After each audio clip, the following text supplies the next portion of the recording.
c'est la vie. Tout ce que nous faisons ou consommons utilise de l'eau. Par exemple, combien d'eau utilise-t-on pour faire la vaisselle à la main et en machine?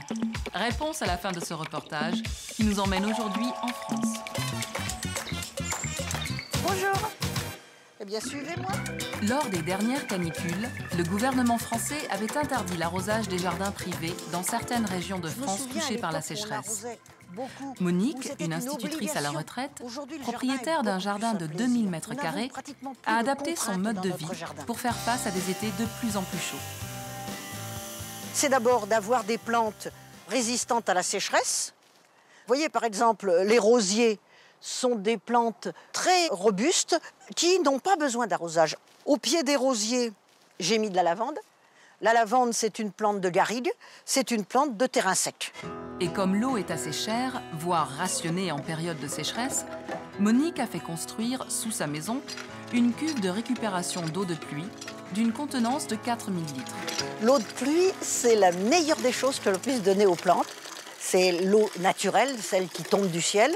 Le gros avantage de l'eau de pluie, c'est qu'elle n'est absolument pas calcaire. Alors que, évidemment, l'eau du robinet, selon les régions, elle est plus ou moins calcaire, elle contient des éléments qui ne sont pas toujours bons pour les plantes.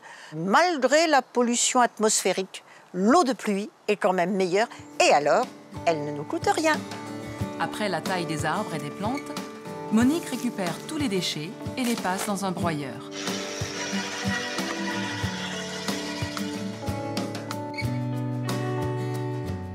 Voilà, et voilà ce que nous avons quand le broyeur est passé dessus. Le broyat comme ça sert de paillage pour protéger la terre de la chaleur, du soleil, et aussi et beaucoup pour maintenir l'humidité dans la terre, ce qui va nous permettre d'arroser beaucoup moins souvent.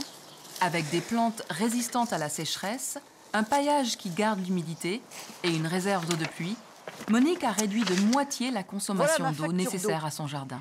Aujourd'hui, nous avons à peu près 650 € d'eau potable. Il y a quelques années, notre facture était quasiment du double. Nous faisons une économie aujourd'hui d'à peu près 400 € par rapport à ce que nous faisions il y a quelques années. Je me souviens à l'époque où on arrosait beaucoup, où c'était une obligation. Aujourd'hui, le jardin est beaucoup plus un plaisir. Nous n'avons pratiquement plus de contraintes dans notre jardin.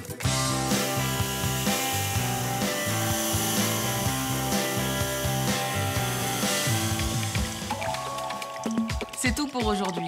Et pour répondre à notre question, nous utilisons 80 litres d'eau lorsque nous lavons la vaisselle à la main, alors qu'un lave-vaisselle sur programme économique utilise environ 16 litres.